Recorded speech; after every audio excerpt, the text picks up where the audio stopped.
새벽 3시. 눈을 떴습니다. 또 잠이 깹니다. 그네가 요즘 전화를 안 합니다. 무슨 일이 있는 걸까요?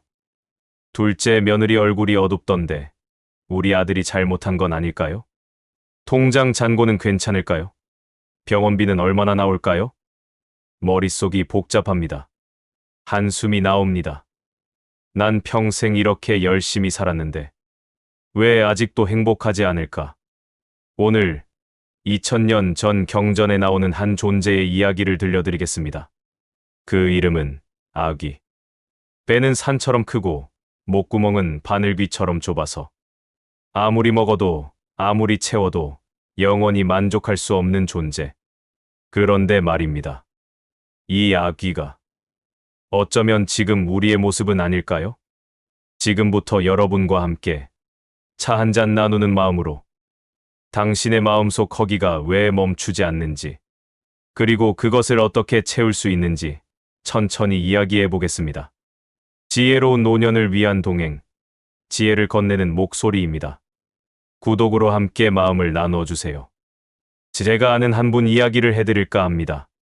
올해 70이 되신 김 여사님. 이분은 평생 정말 고생하며 사셨어요. 가난한 시골에서 태어나 제대로 배우지도 못하고 20살에 시집와서는 남편 뒷바라지하며 3남매를 키웠습니다. 새벽 4시에 일어나 시장에 가서 채소 장사를 하고 집에 와서는 밥하고 빨래하고 밤늦게까지 바느질 품팔이를 하며 자식들 학비를 댔습니다. 손이 부르트고 허리가 아파도 참았습니다. 우리 애들만 잘 되면 돼. 나는 괜찮아. 그렇게 30년을 살았습니다. 그리고 이제 자식들은 다 컸습니다. 큰애는 변호사가 되었습니다. 둘째는 회사에 다닙니다. 막내는 결혼했습니다. 김 여사님이 바라던 모든 게 이루어졌습니다. 그런데 말입니다. 김 여사님은 행복하지 않았습니다. 큰애는 바쁘다며 한 달에 한 번도 전화를 안 합니다. 둘째는 명절에만 잠깐 들렀다 갑니다. 막내 며느리는 시어머니를 피하는 것 같습니다. 밤에 혼자 누우면 눈물이 납니다. 내가 뭘 위해 이렇게 살았나. 요즘 김 여사님이 저한테 하는 말이 있어요. 스님, 이상해요. 자식들 다 잘 됐잖아요. 이제 좀 마음 편할 줄 알았는데 왜 자꾸 불안하죠? 밤에 잠도 잘 안 와요. 큰애가 요즘 전화를 안 하는데 무슨 일 있는 건 아닐까? 둘째 며느리 얼굴이 어두운데 우리 아들이 잘못한 건 아닐까? 이런 생각만 하면 가슴이 답답해요. 3가지만 물어보겠습니다. 첫째, 남들과 비교하지 말아야지 하면서도 자꾸 남의 떡이 커 보이나요? 둘째, 자식 걱정하지 말아야지 하면서도 밤에 잠이 안 오나요? 셋째, 이제 욕심 줄였다고 생각하는데 왜 마음은 더 조급한 것 같나요? 하나라도 해당된다면 계속 들어주세요.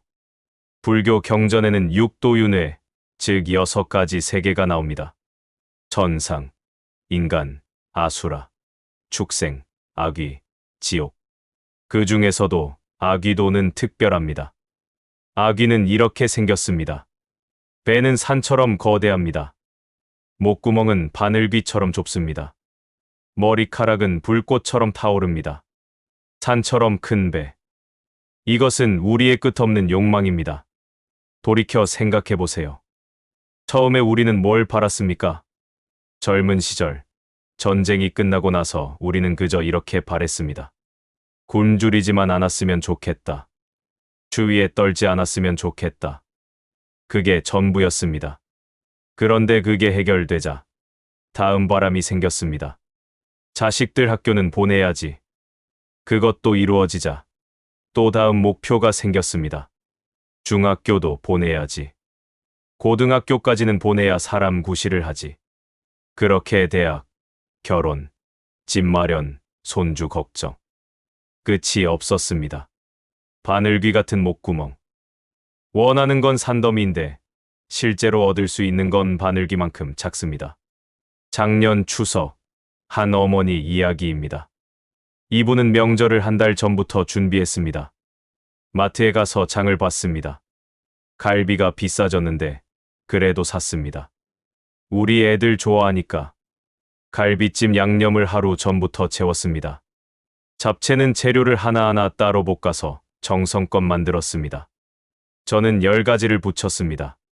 나물도 5가지를 무쳤습니다. 새벽부터 일어나서 준비했습니다. 손이 다 부르트도록 일했습니다.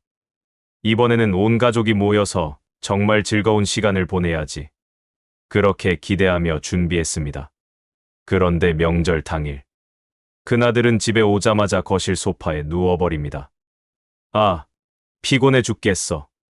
좀만 쉬게 해줘. 스마트폰만 봅니다. 둘째는 와이파이 비밀번호부터 물어봅니다. 엄마, 와이파이 비번 뭐야? 애들 게임 좀 해야 해. 며느리는 부엌에 들어오지도 않습니다. 거실에서 손톱만 다듬고 있습니다. 손주들은 할머니한테 인사도 안 하고 방으로 들어갑니다. 할머니, 저 태블릿 있는 방 어디예요? 드디어 밥상을 차렸습니다. 얘들아, 밥 먹자. 엄마가 갈비찜 했어. 너희들 좋아하잖아. 큰아들이 젓가락을 듭니다. 갈비 한 점 먹고 말합니다. 엄마, 이거 너무 달아. 요즘 사람들 이렇게 안 먹어. 며느리가 말합니다. 저희는 요즘 저탄수화물 다이어트 중이에요. 밥은 안 먹어요. 손주들은 몇 입 먹더니 말합니다. 할머니, 배불러요.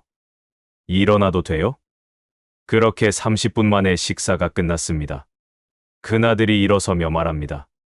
엄마, 우리 이제 가봐야 돼.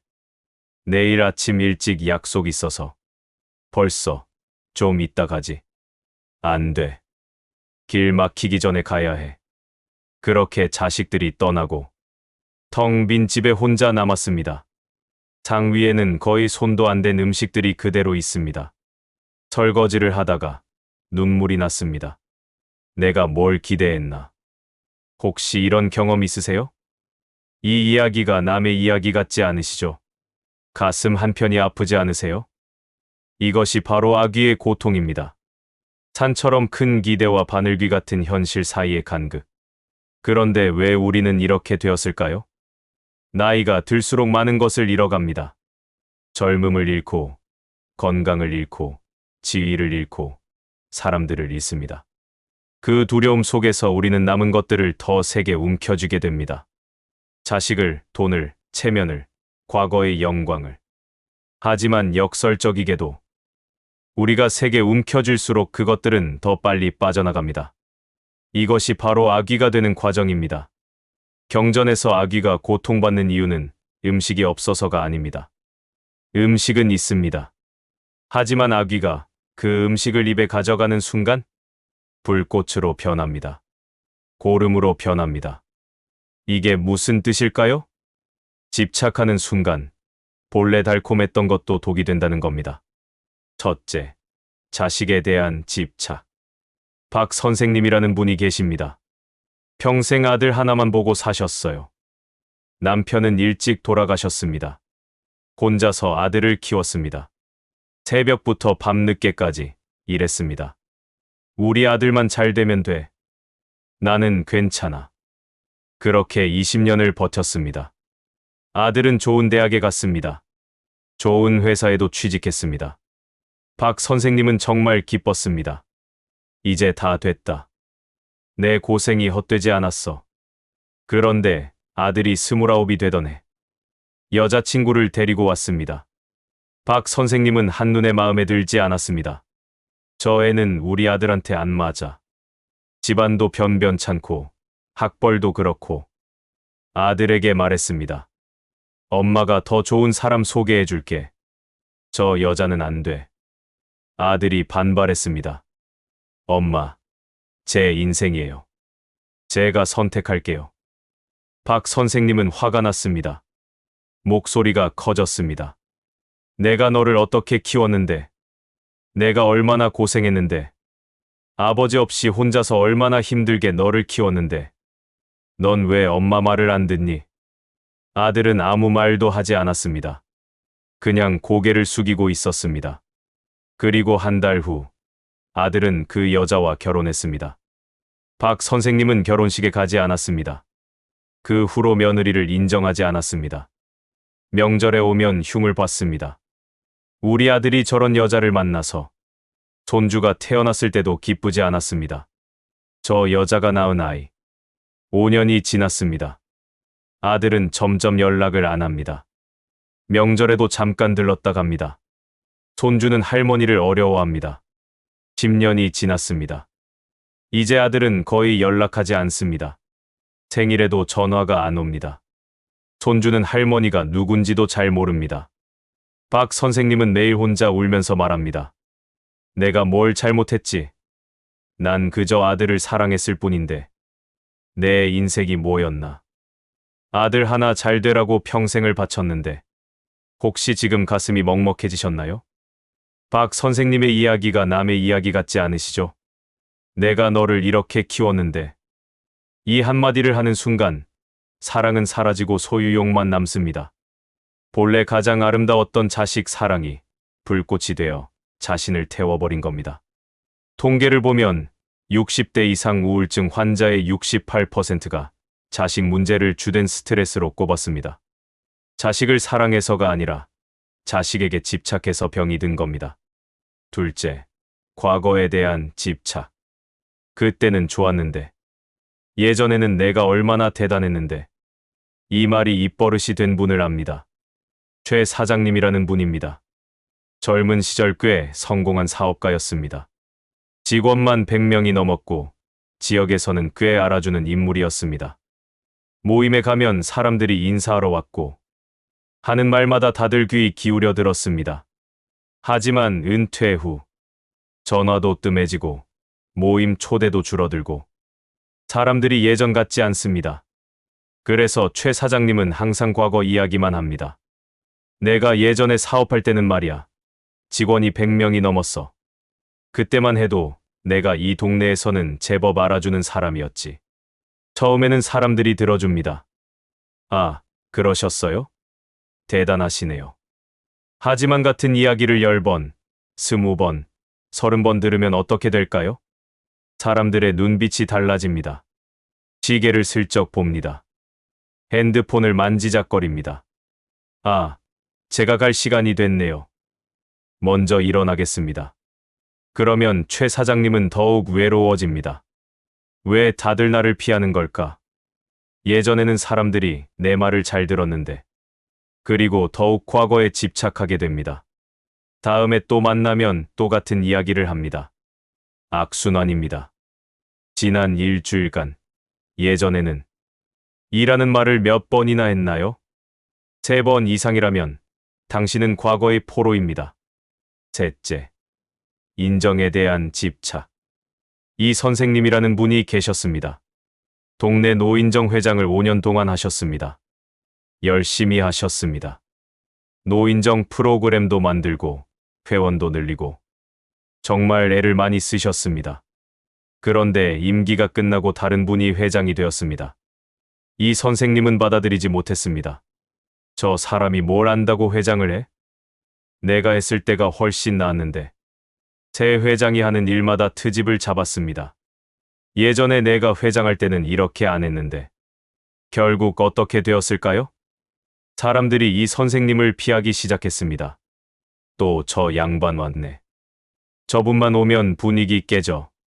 이 선생님은 결국 노인정에도 나가지 않게 되었습니다. 집에서 혼자 TV만 보며 지냅니다. 요즘 사람들은 은혜도 모르고 내가 얼마나 애썼는데. 그런데 아세요? 꽃은 필 때가 있고 질 때가 있습니다. 봄에 활짝 피면 나비가 찾아옵니다. 온갖 벌레들이 모여듭니다. 하지만 가을이 되면 꽃은 지고 나비는 떠나갑니다. 그것이 자연의 이치입니다. 나비가 떠나는 것을 원망할 이유가 없습니다. 꽃은 피었을 때도 아름답고 질 때도 나름의 아름다움이 있습니다. 자, 정리해 볼까요? 자식, 과거, 인정. 이 3가지 집착이 우리를 아귀로 만듭니다. 경전에서 아귀의 수명이 500세라고 한 이유가 이겁니다. 집착은 그만큼 오래, 그만큼 깊이 우리를 괴롭힙니다. 그렇다면 어떻게 해야 할까요? 경전에는 이런 말씀이 있습니다. 손을 펴라. 그러면 온 세상이 내 손 안에 있다. 무슨 뜻일까요? 잠깐, 지금 저와 함께 해보시겠어요? 손을 한번 쥐어보세요. 주먹을 꽉 쥐고 힘을 주세요. 최대한 세게요. 왜 이걸 하는지 아시겠어요? 우리가 평생 무언가를 꽉 쥐고 살아왔기 때문입니다.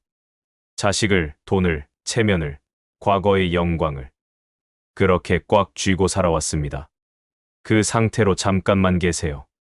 10초, 20초, 30초. 어떤가요? 손에 힘이 들어가죠? 손가락이 저리기 시작하죠?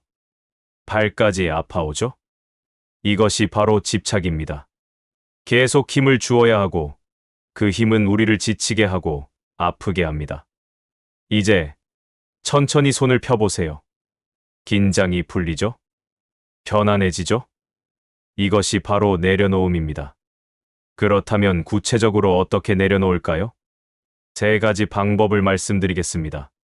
첫 번째 방법. 자식은 내 소유가 아니라는 사실을 받아들이기. 새는 알을 낳고 품어 새끼를 키웁니다. 비가 오나 눈이 오나 자기 체온으로 알을 지킵니다. 새끼가 깨어나면 자기는 굶으면서도 새끼에게 먼저 먹입니다. 그렇게 정성껏 키웁니다. 그렇게 새끼가 자라 날개가 돋으면 어미 새는 새끼를 둥지에서 떠밉니다. 새끼는 떨어집니다. 무섭습니다. 하지만 떨어지는 순간 본능적으로 날개를 펄럭입니다. 그렇게 나는 법을 배웁니다. 만약 어미 새가 이렇게 생각했다면 어떻게 되었을까요? 내가 낳은 새끼야. 내가 이렇게 고생해서 키운 새끼야. 이 새끼는 내 것이야. 평생 내 곁에 있어야 해. 저 넓은 세상은 위험해. 이 둥지가 가장 안전해. 그렇게 새끼를 붙잡아 두었다면 그 새끼는 결코 하늘을 날 수 없었을 겁니다. 평생 둥지에 갇혀 어미에게 의존하며 진짜 새로 살지 못했을 겁니다. 우리 자식도 마찬가지입니다. 우리가 자식을 낳고 키운 것은 사실입니다. 밤새 젖을 먹이고 아플 때 간호하고 학교 보내고 온갖 고생을 다하며 키웠습니다. 하지만 자식을 키운 목적이 뭐였습니까? 자식을 내 곁에 영원히 묶어두기 위함이었습니까? 아닙니다. 자식이 스스로 날개를 펴고 자기 인생을 살아갈 수 있도록 하기 위함이었습니다. 정 여사라는 분 이야기를 들려드리겠습니다. 이분도 평생 아들을 위해 사셨습니다. 그런데 아들이 결혼하고 나서부터 달라졌습니다. 전화도 뜸해지고 명절에도 금방 가버리고 정 여사는 너무 서운했습니다. 밤마다 울었습니다. 내가 뭘 잘못했을까? 어느 날 저한테 오셔서 물었습니다. 스님, 제가 뭘 잘못한 걸까요? 아들을 위해 평생을 바쳤는데 왜 아들은 저를 이렇게 대하는 걸까요? 제가 여쭤봤습니다. 아드님이 어머님을 어떻게 대하길 원하세요? 매일 전화하고 자주 찾아오고 제 이야기 들어주고 제 말대로 살아주면 좋겠어요. 그럼 아드님은 언제 자기 인생을 살까요? 정 여사는 한참을 말이 없으셨습니다. 눈물이 주르륵 흘렀습니다.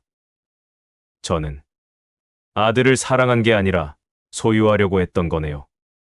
아들이 제 곁에 있어야 한다고, 제 말을 들어야 한다고, 그렇게 생각했던 거네요. 그날 이후 정 여사는 조금씩 바뀌기 시작했습니다. 쉽지 않았습니다. 전화가 안 오면 여전히 서운했습니다. 하지만 참았습니다. 바쁘겠지. 아들도 자기 생활이 있지. 명절에 일찍 가겠다고 해도 참았습니다. 그래, 조심해서 가. 운전 조심하고. 아들이 하는 선택이 마음에 안 들어도 잔소리를 참았습니다. 내 인생이니 내가 알아서 해. 엄마는 믿어. 처음 몇 달은 정말 힘들었습니다. 말하고 싶은 걸 참으려니 가슴이 답답했습니다. 하지만 조금씩 익숙해졌습니다. 그리고 6개월쯤 지났을 때 신기한 일이 일어나기 시작했습니다. 어느 날 저녁 아들한테서 전화가 왔습니다. 엄마, 요즘 어떻게 지내세요? 응, 잘 지내. 너는? 저도 잘 지내요.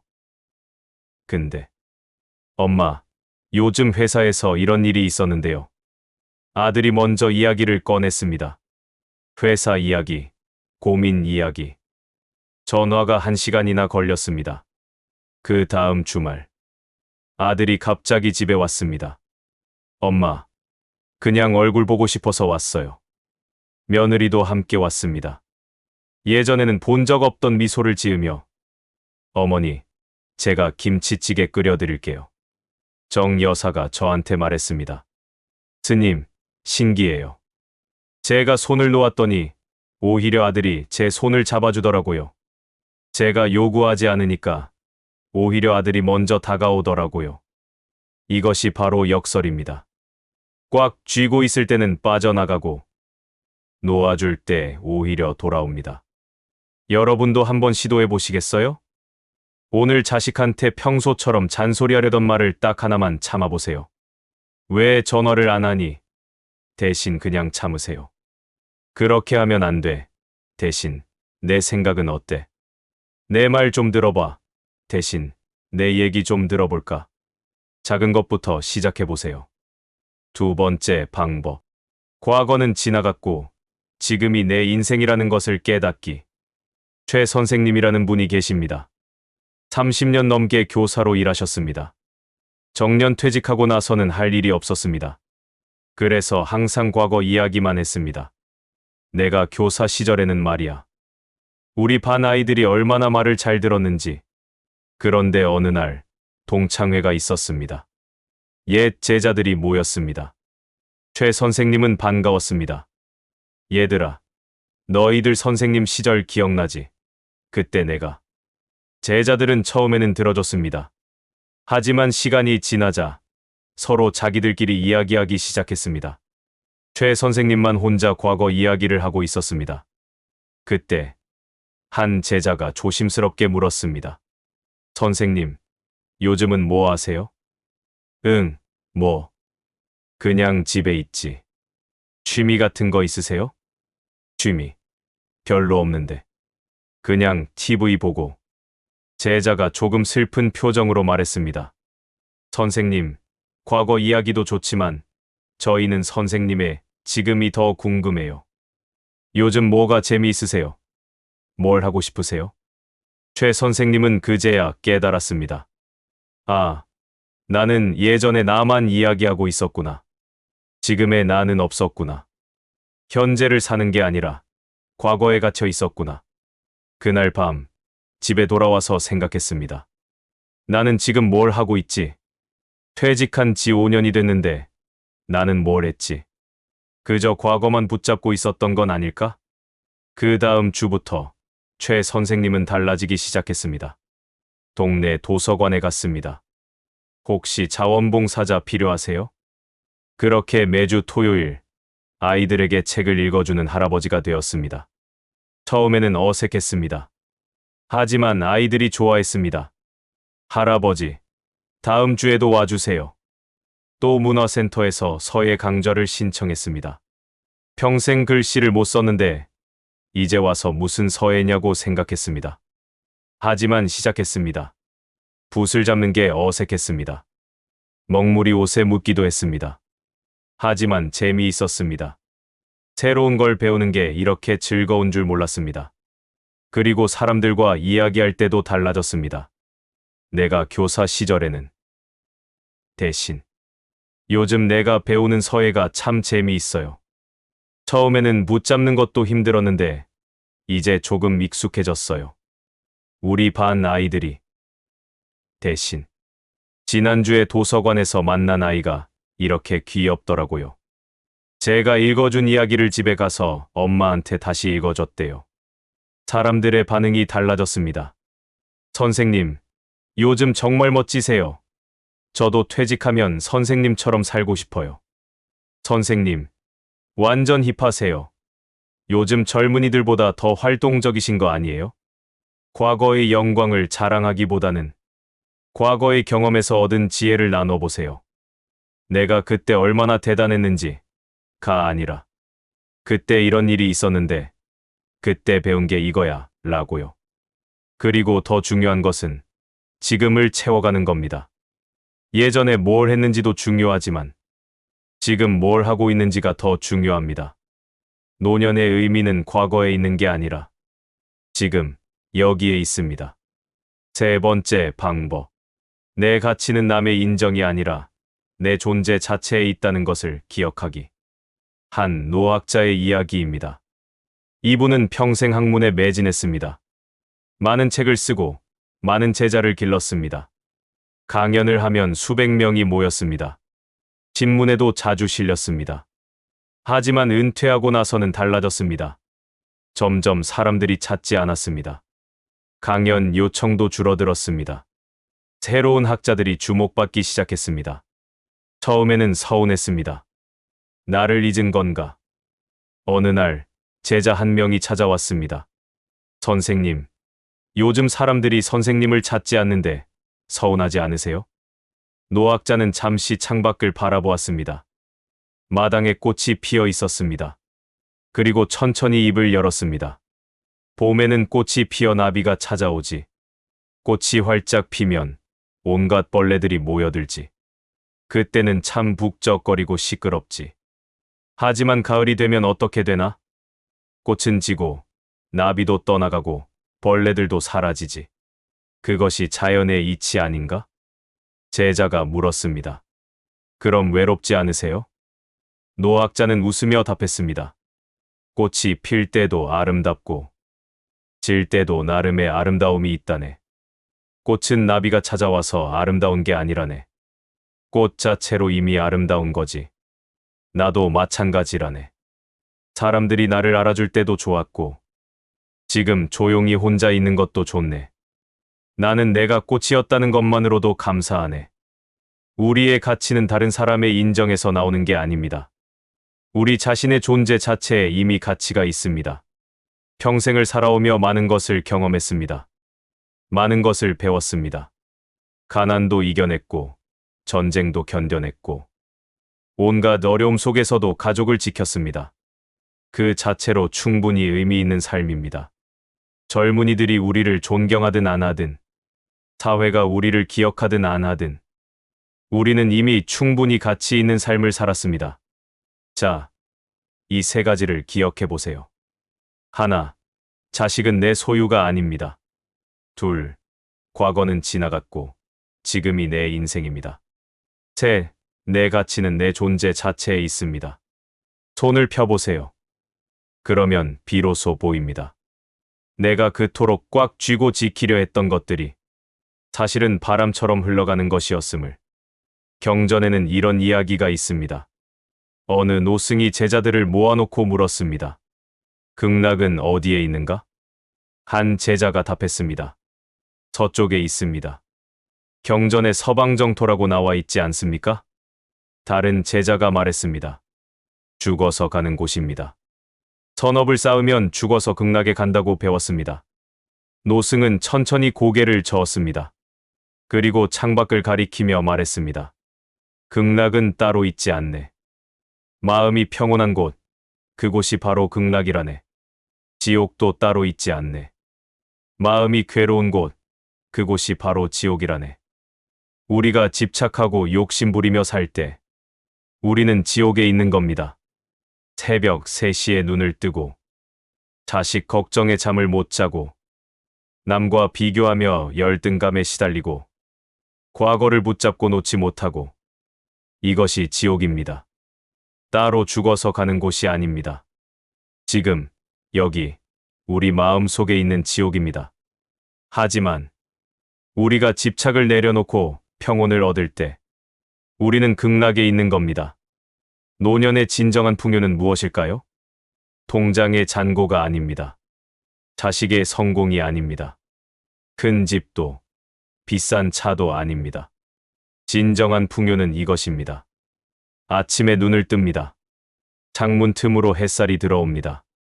따뜻합니다. 손을 펴서 햇살을 받아봅니다. 오늘도 살아있구나. 감사합니다. 부엌으로 갑니다. 냉장고를 엽니다. 어제 만들어둔 반찬이 있습니다.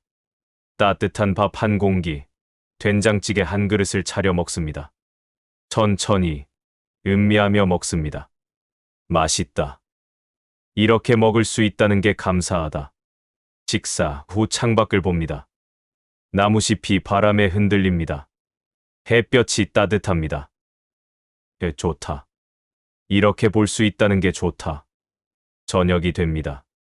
하루를 잘 보냈습니다. 이불에 눕습니다. 포근합니다. 편안하다. 오늘도 무사히 하루를 마쳤구나. 이것이 극락입니다. 여러분, 오늘 밤 잠들기 전 조용히 앉아서 자신에게 말해보는 건 어떨까요? 깊게 숨을 들이쉬고 천천히 내쉬면서 나는 충분히 고생했어. 또 한 번 숨을 쉬고 나는 충분히 잘해왔어. 또 한 번 숨을 쉬고 나는 이미 충분해. 그리고 손을 펴보세요. 꽉 쥐고 있던 것들을 하나씩 내려놓아 보세요. 자식 걱정. 후하고 내쉬며 내려놓아 보세요. 돈 걱정. 후하고 내쉬며 내려놓아 보세요. 체면 걱정. 후하고 내쉬며 내려놓아 보세요. 내려놓는다고 사라지는 게 아닙니다. 오히려 내려놓을 때 그것들은 제자리를 찾아갑니다. 그러면 비로소 보입니다. 내가 그토록 꽉 쥐고 지키려 했던 것들이 사실은 바람처럼 흘러가는 것이었음을. 그리고 진정으로 소중한 것은 지금, 여기, 이 순간 살아 숨 쉬고 있다는 것, 그 자체임을. 마지막으로 한 구절을 드립니다. 봄에는 꽃이 피고, 가을에는 달이 뜬다. 여름에는 시원한 바람이 불고, 겨울에는 눈이 내린다. 쓸데없는 생각을 마음에 담아두지 않는다면, 바로 이것이 인간 세상에 좋은 시절이로다. 여러분, 지금이 바로 좋은 시절입니다. 쓸데없는 걱정을 내려놓고, 집착을 놓아주고, 지금 이 순간에 감사한다면, 바로 지금이, 바로 여기가 우리의 극락입니다. 오늘 밤, 무거운 마음 다 내려놓고, 깊고 편안한 잠자리에 드세요. 혹시 오늘 이야기가 마음에 와닿으셨다면, 내일 아침 일어나서 딱 한 가지만 해보세요. 거울을 보며 자신에게 말해보세요. 수고했어. 잘 살았어. 고마워. 혹은 자식한테 짧은 메시지 하나 보내보세요. 그동안 미안했어. 앞으로는 내 인생 존중할게. 사랑해. 단 한 줄이면 됩니다. 내일 아침, 여러분이 눈을 뜰 때, 조금 더 가벼운 마음으로, 조금 더 평온한 기분으로, 새로운 하루를 맞이하시길 바랍니다. 손을 펴보세요. 그리고 받아들여 보세요. 이 순간, 이 평온을, 이 축복을. 여러분 모두에게 평화가 깃들기를 기원합니다. 편안한 밤 되세요. 안녕히 주무세요. 고맙습니다. 오늘 이 이야기가 당신의 마음에 작은 평온이 되었다면 구독과 좋아요로 따뜻한 마음을 전해주세요. 당신의 평안한 노년을 늘 응원하겠습니다.